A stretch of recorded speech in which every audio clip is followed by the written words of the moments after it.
got a question from a student around sexual ethics and working with people who have different values than we do.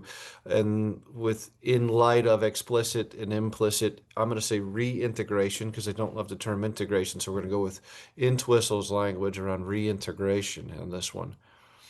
In our society these days, things are not just advocacy anymore. They're activism a lot of times is the expectation within the field, even though that's not in the ethics code yet. And it's not just acceptance of someone in that moment and not judging them, it's pushing them into whatever it is they're leading to. Let's be cautious, think this all the way through. Why don't we process some of this so that you can make a good decision long term that you're happy with? And I mean, you could say that though around a number of topics. It's just wisdom. It's not just something specific to sexuality. So I have 3 points I wrote down on my notes here as I was thinking about this. And the first one is 98% of the time, if somebody doesn't have Christian values, they're not going to want explicit integration. So that kind of rules that off. We're not going to sit down with somebody like that and pray with them and study scripture or even apply scripture in a moment or ask them about their values and how they apply to this thing that they're dealing with. They aren't going to want that, and it's not ethical. Even from a Christian perspective, it's not helpful because beating someone over the head with a Bible has never been helpful.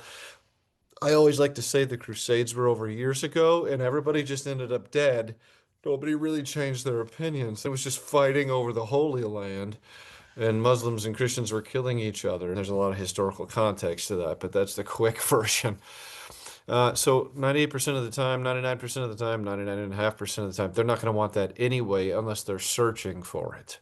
And we have to be respectful of that. That's the field we're in. The second thing is oftentimes our values are not important to the situation. Now, I'm going to be careful with how I say that and frame that, but we are often dealing with other things in session, like somebody who's say homosexual or transgender by identity comes in, they do sometimes, but they're often, a majority of the time, not looking for that. Like they've got other stuff going on. They're not solely defined by their sexuality, despite what, say, politicians or advocates will say. They're not defined completely by their sexuality. They're whole people, and so there's more in their lives than just their sexuality. You just work with them like you would any other client on whatever the issue of the day is. And then you look for opportunity to help them figure out if that's what they want, but you still have to be ethical. You still have to be respectful of their preferences and values and identity. It's the field that we find ourselves in. The third thing is you're going to help the client advocate for their own rights. You're not going to go out into a protest parade. You're not going to dress up and get signs that would offend half the population. We're therapists. We have to be able to work with people from all situations, all backgrounds, at any time, and any value system. We are not going to go out and do the advocacy and stomping and parades like they had the No Kings rally. We're not going to necessarily go for that on behalf of our clients. What we are going to do is help our client have healthy boundaries, be able to speak up for themselves, be able to up for the things that they need and want in healthy ways. The problem with the field, in my mind, is that we are pushing people to advocate for things at times in their own lives that are not healthy, that do not benefit them, and we're damaging people in that way. So I think there's a way to stay within the ethics code, to not impose our values on people, but to help them confirm, develop, further synthesize. I mean, there's a whole lot of ways you could phrase that, their own value system and develop one that's healthy. You see, like you can still pray for a client quietly.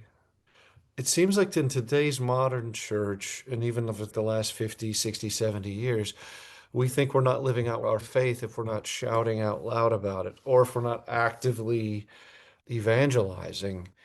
A lot of ministry happens by just sitting quietly with people and helping them figure out their own stuff without pushing on them. Because what I've found over 18 and a half years of practice is that if I just sit with somebody in a moment and I earn their trust and I treat them respectfully and with dignity and with people who are loved and cared for and people who have innate value, They're more likely to ask me what I think about something, and while I'm still really cautious about that, if I've confirmed it like 5 or 6 times, then I share briefly with them. And if they ask for more, I point them in the direction for self-education and those kinds of things so they can make a decision for themselves. Counselors are not evangelists.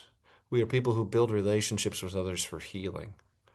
Our purpose and our goal is different in one sense, but we are also Christians at the same time. And if we can be used to speak into people's lives in healthy ways that point them towards Jesus, then I'm all for it. The difference is that we're not there solely for that purpose. We have a different avenue.